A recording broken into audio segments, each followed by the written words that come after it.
What's up, you guys? Man, this is the Inside the Portal Podcast. Appreciate all of the support and thank you guys for joining me today. As you know, we have a new schedule. I already posted it on the previous video, man. We just trying to bring you guys content every day, man. So stay locked in, subscribe to the channel, stay tuned in with us. We're gonna continue to rise and grow as a channel and a family. All right. Let's talk, man. Luka's revenge game last night.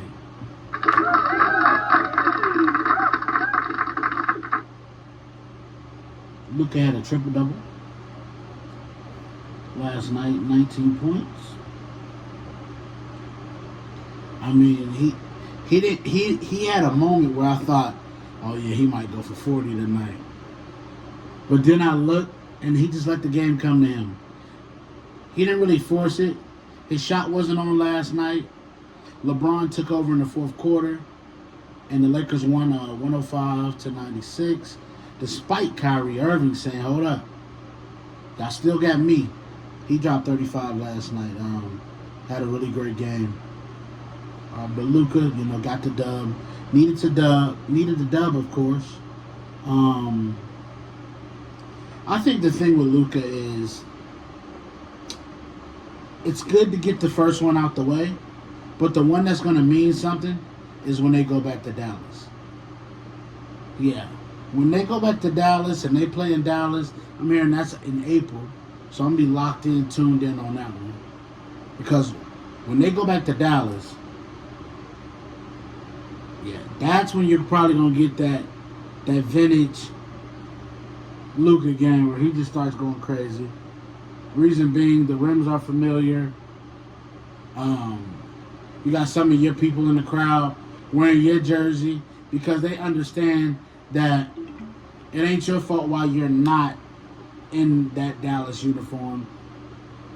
They understand that this is a business, but they also understand that you are their guy. And so you're going to get a lot of cheers probably during that time frame.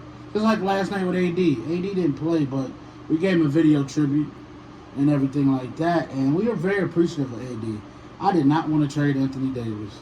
I promise you. I was not looking to trade Anthony Davis. And if you told me at the beginning of the year that Anthony Davis was going to be traded, I did not think for Luka Doncic was on my bingo card. I promise you it was not. But the fact that we got Luka Doncic, one of the clutch all-time players in the playoffs, it's amazing. And that's when you're gonna see the real value of having Luka.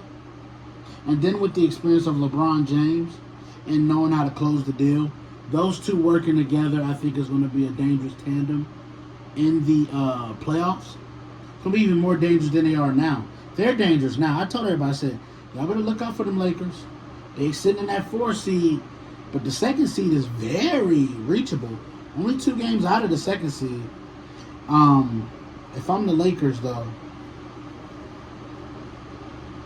I don't mind where I'm at right now.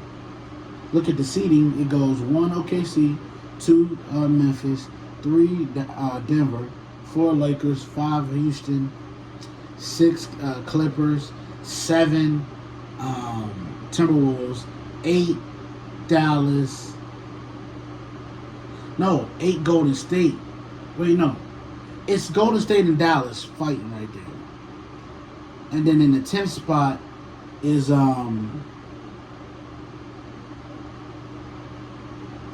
they just played each other. This is what happens when you do it off the cuff like this. I feel like I'm forgetting the team. That's fine. Let's just continue to talk the conversation. But no, just know that it's a jam-packed West. And people are like, why are people saying it's wide open? Why are they saying it's wide open? The reason why it's wide open is because OKC has no experience. They don't have the experience of a lot of these other teams that's behind them. No championship experience. None of that. So that's the thing. Yeah, that's the thing right there. There's no experience for championships. Just like if you look at the East in Cleveland. Cleveland's a formidable opponent. But there's no championship medal over on that side. There's none of that. Sacramento is the 10th seed. Okay, so Dallas is the 9th. Golden State is the 8th. Minnesota the 7th. The Clippers in Minnesota is tied right now. The Lakers, everybody was talking about the Lakers going to be a 7th seed. They'll be this and that. I mean, the Lakers is 5 games out of the play-in. Clear 5 games. I'm happy. I'm proud of them, man.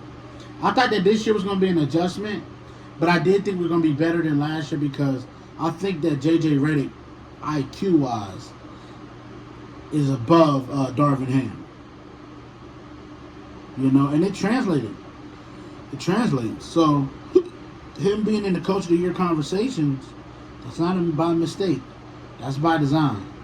And so, the good part, like I said about it, is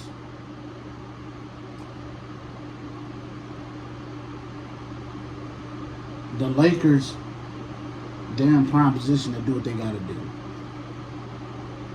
Right? In the playoffs, I ain't gonna lie to you. In the playoffs, it's about guard play.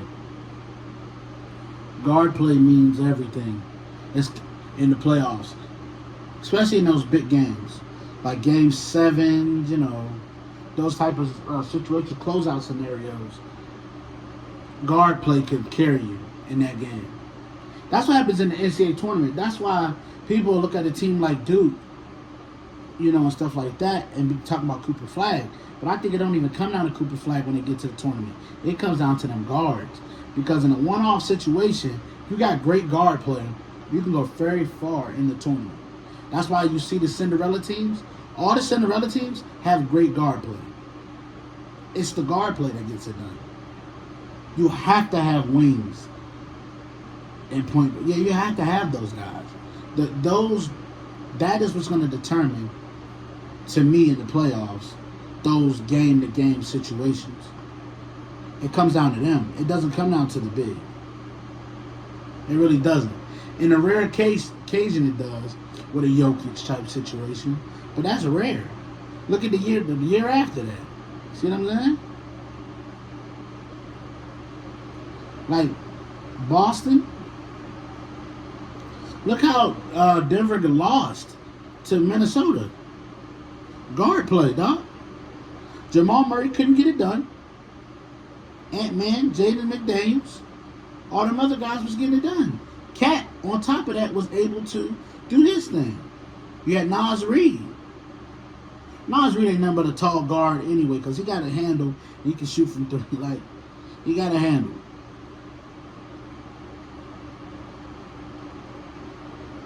And so, you got to understand that. Like,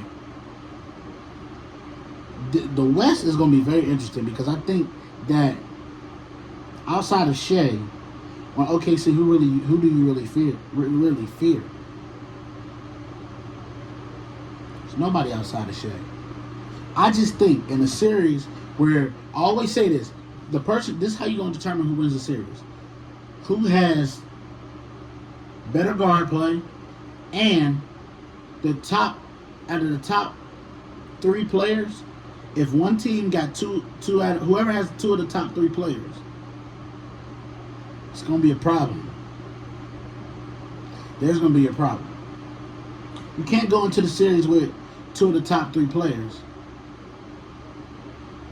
and on the fact you got it. It's rare occasions that a team with 2 of the top 3 players loses. It's rare. Very rare. Very rare. And if they do, it's because that the top player that I'm talking about is the number 1 player in the whole series. Now, when that's the case, see, he can usurp all that because he not only he controlling the game from a mental perspective as well as on the court. You know what I'm saying? And like I said, it's going to be very interesting in the West. The East, to me, people want to say it's a 2-person race, but Milwaukee always scares me. I always said Milwaukee always scares me because they can get in the series And if Dame have one of them series where he's just electric, you're in trouble. Because you're not gonna be able to stop Giannis already. I don't even ask, can you stop Giannis no more. He gonna have those games where he gonna have 40 and 20, 35 and 18, 17. He gonna have them in the playoffs. I'm not worried about Giannis. But if Dame can start going off too, it's gonna be tough, man. Because they're probably gonna put up 70 between the two of them. You know, it's gonna be interesting though this year. Because I see two young teams, in OKC and in Cleveland. And it's like, which one is going to get out of their respective conferences and get to the finals? It'll be very interesting. But, yeah, listen, man, I appreciate y'all love and support. And thank y'all for joining me today, man. I will catch y'all guys next week on Inside the Portal. Until next time, peace.